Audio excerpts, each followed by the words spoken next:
बिस्मिल्लाहिर्रहमानिर्रहीम। अस्सलाम वालेकुम स्टूडेंट्स, आज की इस वीडियो में हमने एक प्रैक्टिकल परफॉर्म करना है। Find the focal length of convex lens by parallax method.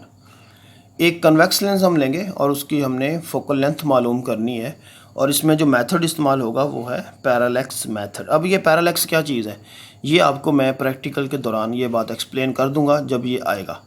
तो पहले तो हम ये देखते हैं कि हमें ऑपरेटर्स क्या क्या चाहिए इसका। इसमें जी एक आपके पास मीटर रॉड होगा, जिसको आमतौर पे मीटर रूल बोला जाता है। तो दूसरे नंबर पे आपने एक लेंस लेना है, कन्वेक्स लेंस हो गया, और ये 3 स्टैंड है। अब इसमें से एक स्टैंड ऐसा है जिसके ऊपर आप लेंस को प्लेस करोगे, ठीक है, तो वो मैं आपको लास्ट में दिखाता हूँ। उसके बाद 2 नीडल हैं आपके पास, ये स्टैंड है और ये लैब के अंदर पड़ी होती हैं, नीडल होती हैं, सुइयाँ आमतौर पे जैसे सुइयाँ होती हैं। तो ये बड़ी, जैसे ये अभी दिखा देता हूँ मैं आपको, बर्फ़ वाला सुआ होता है जैसे, उस सेंस की ये होती है। तो ये यहाँ पे स्टैंड के ऊपर आप लगा दोगे।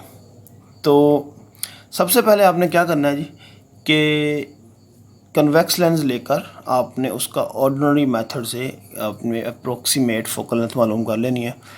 वो आपने कई दफ़ा ये परफॉर्म किया होगा कि अगर एक विंडो हो और विंडो के अपोजिट साइड पे, रूम की बात कर रहा हूँ, रूम में खड़े होके विंडो ओपन कर लें और उसकी अपोजिट साइड पे उसकी आप पिक्चर बना सकते हैं दीवार पे। तो विंडो में जो कुछ भी होगा वो आपको दीवार पे नज़र आएगा। तो वहाँ से आप मीटर रूल रख कर उसकी फोकल लेंथ मालूम कर सकते हैं। वो होती है अप्रॉक्सीमेट। तो इस मेथड से जो भी आएगी तो उससे मिलती जुलती होनी चाहिए, आपकी वैल्यू उस वैल्यू के बराबर होनी चाहिए ऑलमोस्ट। चंद पॉइंट का डिफरेंस रह सकता है लेकिन ओवरऑल बराबर होनी चाहिए। तो अब हम इसकी बात करते हैं कि हमने इसको परफॉर्म कैसे करना है। तो ये हम किसी भी ऐसी सरफेस जो कि बिल्कुल प्लेन हो, जैसे कि टेबल होता है, तो उसके ऊपर हमने इस मीटर रूल को रख लेना है और उसके बिल्कुल मिड पे वो स्टैंड रखना है जिस पे कन्वेक्स लेंस लगाएंगे। तो ये हो गया जी, हम वहाँ लगा लेंगे।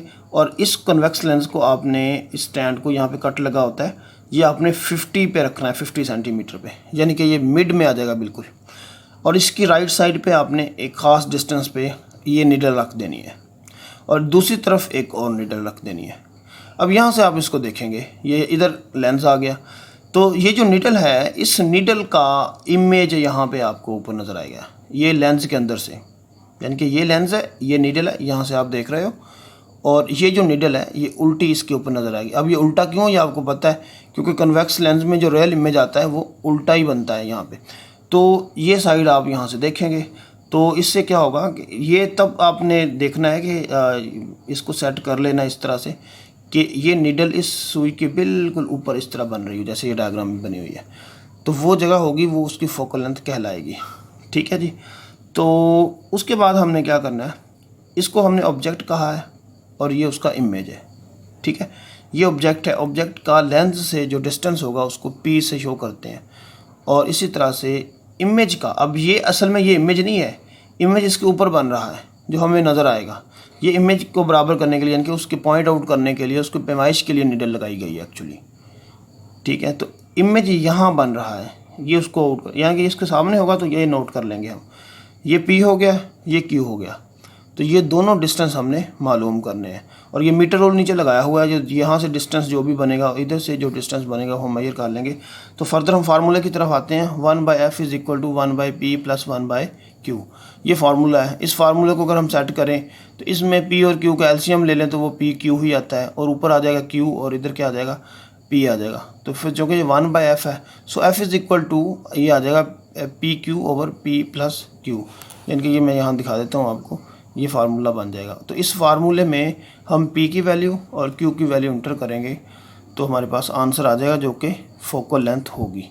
तो ये तो इसका प्रोसीजर था। अब हम आपको ऑपरेटर्स दिखाते हैं और प्रैक्टिकल परफॉर्म करते हैं जी। तो ये आपके पास एक नीडल है और इसको हम कहते हैं ऑब्जेक्ट नीडल, और ये आपने मीटर रोल की लेफ़्ट साइड पे रखनी है और ये कट लगा होता है, यहाँ से इसकी पैमाइश कर लेते हैं।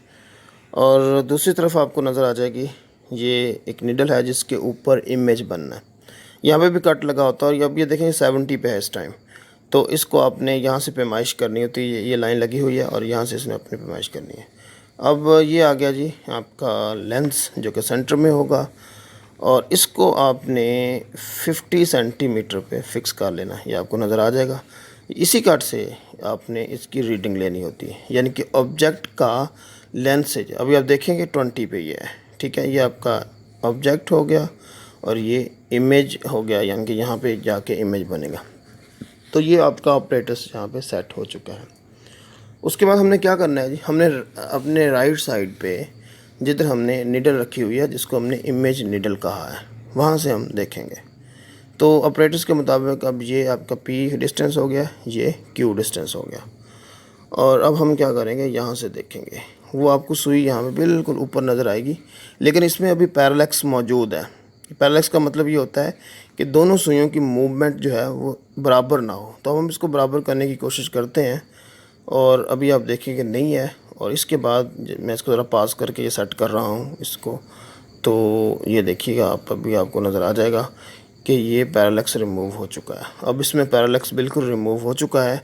आप देखें कि दोनों सुइयां जो हैं वो बराबर मूव कर रही हैं, और अगर वो बराबर ना मूव कर रही हों तो इसका मतलब पैरेलैक्स है, और अगर ये बराबर मूव कर रही होंगी तो पैरेलैक्स रिमूव हो चुका है, और इसकी मूवमेंट से होगा। तो अब हम इसकी रीडिंग लेते हैं जी। तो रीडिंग हमने देखी, इसकी कितनी है जी, आपके पास जो ऑब्जेक्ट डिस्टेंस था वो 30 आया, और इमेज डिस्टेंस जो है वो 20 आया है। तो अब हम ये फार्मूला लगाएंगे PQ divided by P plus Q। अब P की वैल्यू 30 है, ये Q हो गया, फिर इन दोनों को ऐड किया तो 600/50 हमारे पास आ जाता है। अब इस यहाँ से जब हमने ये किया तो ये अप्रॉक्सीमेट आपके पास ये 12 सेंटीमीटर आ गई, ठीक है। तो ये उसकी कन्वेक्स लेंस की फोकल लेंथ होगी। तो अब हमने इसको उससे कंपेयर करना है जो हमने रीडिंग पहले ली थी ऑर्डिनरी मेथड से, यानी कि वो पिक्चर बना के। तो वो वैल्यू प्रैक्टिकल में हमारे पास 11.7 आई थी, तो ये 12 हो गया है। तो ये इसका मतलब है कि ये रीडिंग हमारी ठीक है, आंसर हमारा बिल्कुल ठीक है। तो ये 3-4 पॉइंट का एरर जो है वो एक्सेप्टेबल होता है यहाँ पे।